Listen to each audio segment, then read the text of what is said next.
TV6 News at 10. We struggled financially for many years. Taking the road less traveled, what a new tourism push in Illinois could mean for area communities. And taking aim at terror suspects, 2 U.S. military operations this weekend. One ends in retreat, the other in the capture of a wanted al-Qaeda leader. And dry air is starting to wrap back into our weekend storm system. And what does that mean for you? I think you'll see some sunshine tomorrow. Your first alert forecast coming up. Topping your first 6 minutes tonight, feeling the shutdown pain. Good evening, I'm Danielle McCarthy. Elizabeth has the night off. As the government shutdown is set to enter its 7th day, we're hearing stories from more and more people across the QCA and the country who say they're feeling the shutdown's effects, from missing out on paychecks to losing business. Something a West Branch, Iowa couple says is happening at their coffee shop near the Herbert Hoover Museum and Presidential Library. Those owners expressed their frustrations to one of our area congressmen today, and KWQC's Taylor Umland was there. In West Branch, Taylor Umland, KWQC, TV6 News. Representative Loebsack told us he was meeting with others affected by the shutdown before going back to Washington tomorrow. And as for tomorrow's talks among lawmakers in Washington, there's still no sign of a breakthrough to end the shutdown. House Republicans and Senate Democrats are waiting on the other side to yield in a shutdown that's supposed to be about spending but has been derailed by disagreements over the Affordable Care Act. Brian Moore has the story from Washington. Our metro area has the lowest prices for mid-level plans, the ones expected to be the most popular under the Affordable Care Act. Rates vary by region within the state for 2 main reasons. 1, the prices that hospitals negotiate with insurers, and 2, how frequently people in that area use services. Well, tonight we're getting new details of the U.S. military forces' daring capture of an alleged top al-Qaeda operative in Libya. Abu Anas al-Libi was reportedly apprehended outside his house in Tripoli this weekend. Al-Libi is suspected in the 1998 twin bombings of American embassies in Kenya and Tanzania. In an exclusive interview with CNN, al-Libi's wife talked about the raid and questioned the identity of her husband's captors. A senior U.S. official said the Libyan government knew about the raid, but according to Libya's state news agency, the interim government called the capture a kidnapping and has demanded an explanation from Washington. Regarding the charges against al-Libi, his wife claims he cut ties with al-Qaeda in 1996 and had no role in the U.S. embassy bombings 2 years later. Take a look at these 2 men. 42-year-old Terry DeBerry and 35-year-old Vincent Sanders of Rockford are both facing felony burglary and retail theft charges for allegedly stealing 3 desktop computers from the Dixon Walmart early this morning. Dixon police say the men walked out of the store with about $2,500 worth of merchandise. Both men are being held in the Lee County Jail. And Iowa police are investigating a stabbing at a high school homecoming dance in Fort Dodge. Police responded late last night to a call of a 17-year-old boy being stabbed in the back at the dance. Officials flew the boy to Des Moines for treatment, although they say his injuries were not considered life-threatening. Several witnesses helped police identify a 17-year-old suspect who had fled the dance before officers arrived. Authorities quickly arrested that boy and took him to a juvenile detention center. And 2 people were airlifted to the hospital and 2 more taken by ambulance with minor injuries after a 3-vehicle crash in McDonough County last night. It happened just before 10 o'clock on Illinois Route 9 near 750 East. State police say the driver of a westbound car hit his brakes to avoid hitting an animal. Then the car behind him veered into oncoming traffic to avoid rear-ending him, hitting an eastbound vehicle head-on. Everyone was wearing a seatbelt and no alcohol was involved. And it was a scary finish at the Grand Prix of Houston today. The IZOD IndyCar Series made a stop in Texas for the race that ended in this crash. It sent debris flying into the grandstands, injuring 13 people. Officials treated 9 on the scene and took 2 to the hospital. No word yet on how severe those injuries might be.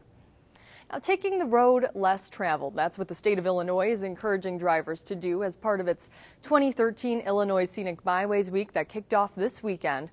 And some of these byways run right through the QCA, like the Illinois-Lincoln Highway that runs through Dixon west toward Fulton on the Mississippi, and the Great River Road that passes through Galena and Moline.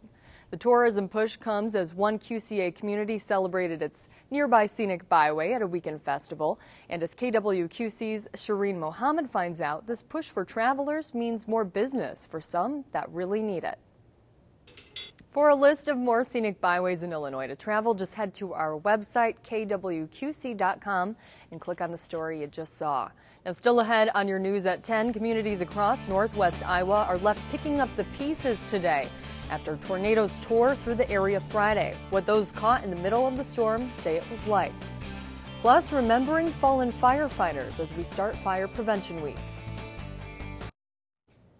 It's a lot of snow. Officials are urging people to stay off the roads in parts of South Dakota where an early fall snowstorm has made them impassable. More than 20 inches of snow has fallen in Rapid City, but about a mile southwest, they've gotten more than 30 inches.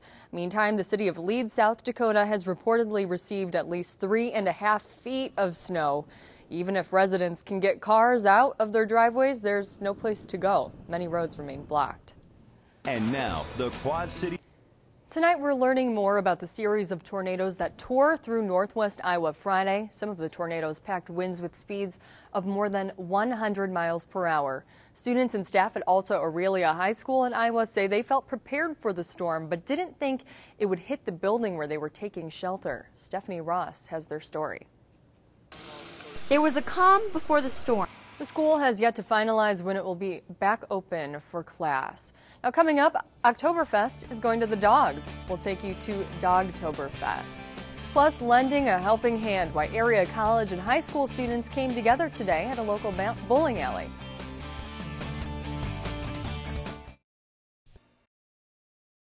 The world's largest beer festival came to a close today. More than 6 million people from around the world converged on Munich, Germany for the 180th Oktoberfest.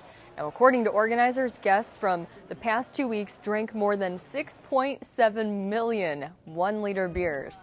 Organizers also said visitors to the 14 beer tents tried to steal 81,000 glass mugs, which were confiscated at various exits. Now, here's a different take on that festival. These pups here celebrated the last day of Oktoberfest at an event called Dogtoberfest. The city of Bettendorf organized its 5th annual event. As you can see, it had a big turnout. The fest was held at the Beer Stube in LeClaire. All the money raised from the event goes toward improving Crow Creek Dog Park in Bettendorf. So many put our pets in. Dog costumes were, of course, encouraged for the event. There was a raffle and auction along with some German food, and the first 150 dogs in attendance received free doggy bags. How cute. Now, more than 200 Special Olympians across 7 area counties competed in an annual bowling tournament today. It was held at the Highland Park Bowl in Moline. The tradition has been going on in the area for more than 40 years. Organizers say bowling is the second most popular sport in the Special Olympics in our area. It is second only to track and field. These guys, they love that bowling. A group of student volunteers from St. Ambrose University and Moline High School were also at the event today. They were there to help out any of the athletes who needed it. And today, members of Waterloo Fire and Rescue remembered and honored those killed in the line of duty. Fire officials rang a bell while reading off names of the lives lost while serving in the department. The ceremony is part of the department's kickoff of Fire Prevention Week. The fire department is rich in traditions across the country. As part of Fire Prevention Week, fire officials say this is a good time to check your smoke detectors.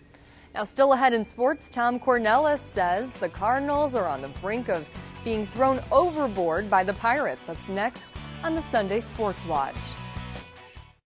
The news is sponsored in... Okay, I don't know about you guys, but I think I'm putting this one on my Christmas wish list this year. It's more than 229 pounds of chocolate and peanut butter combined to make one gigantic peanut butter cup. Yeah. It's not wishful thinking, I swear it's real. And it could land one Vermont chocolate shop in the record books.